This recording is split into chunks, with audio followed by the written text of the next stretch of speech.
would you consider me boring? Because today, I feel boring. 3 episodes it's taken for me to ditch this 4-1-3-2 and change to something a little more familiar. Look, things here at Union Berlin, they didn't get off to the best of starts. Our fullbacks, which lack defensively massively, were being left exposed. I had to change something. I have changed something. And now suddenly we sit in 9th. Today we have got an away day to VfB Stuttgart, who are currently in 12th. We're in 9th. This is the kind of game that if we win, I suddenly think, yeah, you know what? Maybe I'm not stupid to think that some kind of European football could be possible. If we lose this game, suddenly we're back in mid-table. And I need to stop getting carried away. Dancho Fofana is still getting all of our goals. My manager's support currently sits at abysmal. And we're back here for some more Union Berlin action. Hopefully today, we're going to win our first game in an episode. That's the aim. If we don't win this first game, Real Madrid's up next. We're not winning that one. So today's game is rather important.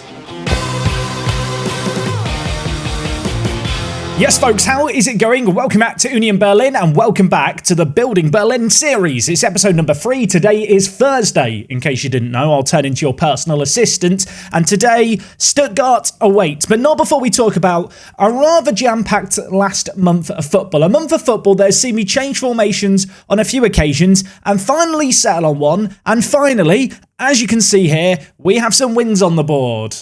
Now, this game here was the game that was the straw that broke the camel's back. The straw that made me think, yeah, we have to change something up. Away from home against Hoffenheim, a 1-1 draw. In this game, our goal through Laduni, it came very much against the run of play. It was a great little goal. But the reality is, you can't be relying on your centre mid to do this in a game to get you a point. It's just not sustainable as a tactic. And having given this tactic, this narrow system, a long run, we had to change some stuff up. Now, I didn't want to nuke the previous system completely, so for this game against FC Copenhagen, this is the winnable game in the Champions League. We needed a good result. We got the lead in this game in the second half. Unfortunately, we couldn't hold on to it. Alex Scott was dispossessed, playing in a centre attacking mid position, and Karamoko just ran through the middle to equalise in the 88th minute. So with this result here, and just some questionable form, thinking back to that game last episode against Benfica, decided to change things up. And as a result, we have landed on this system here. This is very much a system that suits our squad to some extent. If we do get some injuries in the wide areas, there might be cause for panic. So let's hope we don't have too much of an injury crisis here. But ultimately, with the likes of Ruslan, who lacks a little bit defensively, he lacks massively defensively, and Juranovic, who also has not the best defensive attributes. Basically, these two fullbacks just weren't up to the task of containing teams who would like to overlap. It caused us issues. We were inviting problems onto ourselves, and in just having players in more natural wide areas, it has helped with our defensive shape a lot. And, well, this is the future. For now, I would love to go back to the narrow system, but sometimes you've got to concede defeat and pick your battles. So first game with the new system was against Heidenheim here. 2-0 win. Fofana coming up. Trumps Laduni also getting on the score sheet. Really good team display. Wasn't amazing defensively, but the nice thing to spot here, more possession, more shots, creating that little bit more, and that threat translated into goals in the very next game. And that game was this one here against Bayer Leverkusen, a team that I associate with being one of the best teams in the Bundesliga, certainly up there. In this game, we put them to the sword. And Gamkam, scoring from out on the right-hand side, playing as an inside forward, was great to see. He'd been involved in the very next goal as well, laying it wide to Juranovic, who put it into Aronson to make it 2-0. That was in the 65th minute, but there was still time for 3 more goals in the remaining 25 minutes. Ruslan winning a header. Dancho Fofana, who got a 10.0 rating in this game. He was superb. He played it inside to Jordan. That made it 3-0. They did get a goal back, which was annoying because I would love to keep a few clean sheets here. That is something we have struggled with a little bit. Xhaka to Wirtz. He scored. 3-1 was okay, but it didn't finish 3-1 because we had time to get one last goal in this game. Fofana, if I'm not mistaken, again involved in the build-up play. He finished it. Nice finish. Questionable goalkeeping. 4-1. More results like this, please. I feel like with 2 wins in a row, I felt indestructible. That was until we took on FC Cologne and lost 2-1. Look, this game, we were hard done by. We had a lot of chances, created a lot, but ultimately a Fofana solitary goal wasn't enough, and they scored in the 89th minute. Over in the Champions League, we invited Real Madrid for a tea party. They had a lovely time at the tea party. We didn't have fun. They won 2-0. It was a dominant display. To be fair, they scored their 2 shots on target they had, but we created very little. So 2 defeats in a row, wasn't going to panic just yet, and well, I'm glad I didn't panic because we managed to beat Wolfsburg 5-0 in this game here. 5 different goal scorers. Alex Scott, Undav, getting his first goal in Union Berlin colours was nice to see. Definitely wasn't playing him because De Zerbi has been moaning at me. Okay, I'll admit it. De Zerbi's been moaning at me, telling me, you've got to play my player. You promised he'd be a regular starter. He played this game here. He scored. Maybe you'll get a few more for us. And most recently in the DFB Pokal, the cup competition, we made it through in this game here against Hoffenheim. Did rotate the team a little bit. We Draogo. I feel like I've seen so many different ways to say this guy's name. Maybe we should just call him Hassan. We Draogo, I think it said. He got an assist in this game. I want to give him some game time. I want to develop him. He still doesn't want to sign for me permanently. I did offer the optional future fee just to see if we could sign him. Yeah, maybe when he turns 18, he will be a possible player to sign. He's been tearing it up for our youth team in that cup competition. He's been doing well. I really want to sign him at the end of the year, so I'm trying to get him on side now. I'm trying to make him happy while we're here. Praise his training. I want to be in his favoured personnel by the end of the year. So with those 8 games played, you can kind of see how the system has now changed and the turnaround in fortunes. It hasn't been flawless. This game here against Stuttgart is not going to be an easy one. We are yet to win away from home in the league this year. Maybe today's the day. I discussed last episode the fact I was a bit scared we're reliant on Fofana, and let's not get this twisted. We are still very reliant on Fofana. 6 goals, 4 assists in 9 Bundesliga matches. That said, it is good to see a bit more variety in goal scorers. We've had a few games now where we've scored 4 or 5 goals. The goals are coming from here, there and everywhere, and Gankem is finally finding a little bit of form. There is an issue to all of this form. If we just go to this screen here, you can see his games played in positions. There is no denying that as a right attacking mid, he is absolutely amazing. What's the downside, you're asking? I promised him he'd be a striker in the pressing forward role. Yeah, in hindsight, that was stupid. I've also got to worry about Alex Scott, who apparently is very concerned. I mean, I'm already in a situation where manager support is abysmal, so a win here would be good. I might have to just start playing Alex Scott at centre attacking mid like this. I don't want to change the system anymore, but I also don't want to piss off my best young player. I don't know what to do. Hopefully we do well against Stuttgart here. Speaking of which, we have got an away day to go to. We are heading to the Mercedes-Benz Arena in Stuttgart. Hopefully it has more footage than Benfica. Hopefully there's some pictures of fans in the stadium. That would be nice. First away day in Germany of the series. Let's go see what it's got in store for us. Now, I must admit, my knowledge of Germany isn't actually that amazing. I've been to Cologne once, but I've never been anywhere beyond that. Today, we are heading to Stuttgart, which is in the south of the country.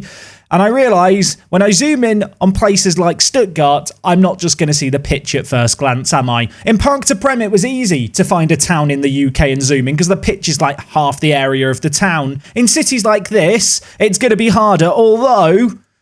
is this the right state? This is the right... I can't believe it. I'm a genius. I say that. Stuttgart doesn't actually seem like it's the biggest place in the world. Lots of fields in Stuttgart. I assume Stuttgart is a city. I digress. We're here for the away day, folks. First things first, they like their football pitches in Stuttgart. 1, 2, 3, 4, 5... I don't know why we're counting them all. Why are there so many football pitches here? Is this where all the Stuttgart youth teams play? Do they have the training ground on site? There's a running track here. I have so many questions. Also, car parking and the Mercedes-Benz... This is probably a factory, isn't it? Is this a factory or is this a dealership? I don't know. It looks very sci-fi. Oh, it's the Mercedes-Benz Museum. That makes way more sense. I'm not sure they share this car parking with the football stadium. But then again, the football stadium is sponsored by Mercedes-Benz, so maybe they do. In case it's not obvious at this point, in the UK, you can choose to do either German or French at school. I may have chosen French. I was sat looking around the stadium for car parking. I think I found the car parking here. Is this the car parking? It's not the most glamorous of car parks. Can we even take a look at it? Someone has dropped a photosphere in the middle of it. We're at a fair. We're at a fun fair. This is not a car park. This is not what I expected. My eyes hurt. It's too colourful. We're leaving. Also, why are there penguins on top? I am now curious. Are there more 360 pictures of when the fair was in town on this bit of land? No. I mean, I think this is a car park. It feels like a wasteland. Unimpressed by Stuttgart's car parking. For newer viewers, just to be clear, the away day is the whole experience, not just the stadium. For some reason, I have a fixation on car parks. I don't understand it either. I'm trying to get a view of the stadium from the outside. there's not many options here. Here is one of the options where there are just trees in the way, but they've got Mercedes-Benz Arena written up here. They've got it written down lower, noticed over here. I wonder how many Mercedes-Benz Arena signs there are just at different points of this stadium. I mean, Mercedes are trying to get their sponsorships worth, and I kind of respect it. Okay, there is one other road where we might be able to get a view of the stadium. Of course, there's more Mercedes. It's still the Mercedes-Benz Arena. They've not changed the name. In terms of my thoughts on the stadium, where Mercedes-Benz Arena is written again in the top, I don't know if I like the roof. What is going on with this, like, framed roof around the top? I've decided I don't like it. Maybe it looks prettier on the inside. Okay, here's a view of the stadium in the inside. It is a mighty big stadium, isn't it? It's a very kind of low-angle stadium. Also, I don't know what's gone on with the photosphere here. I also don't know what's going on with this guy. Why would you have the name of your football club as the name on the back of the shirt? Maybe there's some sentimental meaning here, but I'm never going to get Liverpool put on the back of a Liverpool shirt. That seems mental. Part of me wants to go around and count how many times the word Mercedes-Benz is written at this stadium. I think I'd lose count. Stadium itself, I mean, it's nice, it's pretty. It has a bit more of a unique feel, I feel like, compared to Benfica's stadium, which felt like it kind of was similar to other stadiums we've looked at. I like the archy roof stuff going on here. On the negatives, it is just very symmetrical and bowly. It lacks any kind of unique character, I feel like. There's not a load of dots around the pitch here, but there is one at the centre circle. Let's go and have a look at the middle of the pitch. Where am I? Where? Why is it so blurry? Get me out of here. I've had enough. Okay, the Mercedes-Benz Arena, very, very similar to Benfica Stadium in terms of capacity.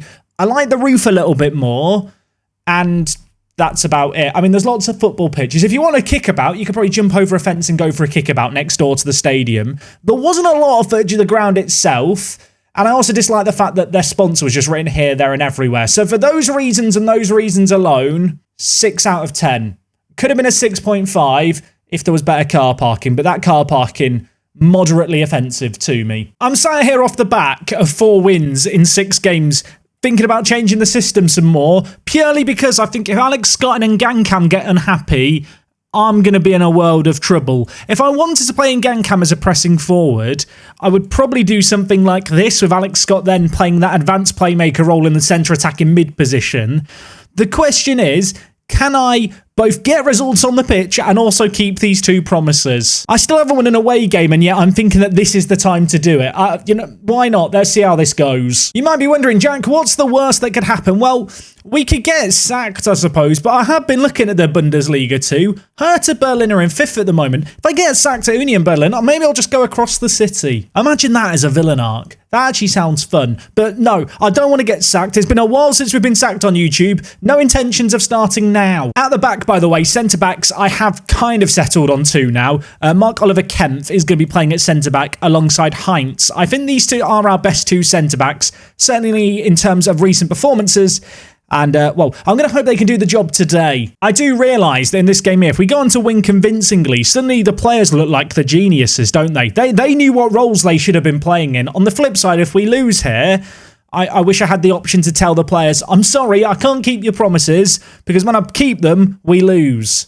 But that's not a thing in Football Manager. I know some people hate asymmetrical formations in Football Manager and might consider it football terrorism. Don't care. Roussillon with a free kick, laying it inside to Laduni, who's got a lot of space. He can score from range. Arison ghosts inside, and, well, that's why he got Leeds relegated. He's not even at the target. Has dawned on me, Stuttgart are playing a 3 at the back with wing-backs and 2 defensive mids. That's the real football terrorism. You know what? It's fine to be an asymmetric system as far as I'm concerned, as long as you're not playing with defensive mids, 2 of them, and 3 centre-backs. It's half-time here. It's 0-0 here. There's not been on shot on target. I hate Stuttgart, I've decided. They are an enemy of the people. They play boring football. They make my Football Manager experience boring, and I really want to beat them in this second half. I mean, given how defensively they're playing here, there is a real temptation to change things up. Alex Scott, you can go and attack Laduni. You know what, mate? You play centre mid on attack as well. Forsby is on a booking. Probably should be sensible there. Going to bring in Aiden for Roussillon at left back. And I'm gonna go for it. I'm going to go for it nice and early here. Let's try and make something happen.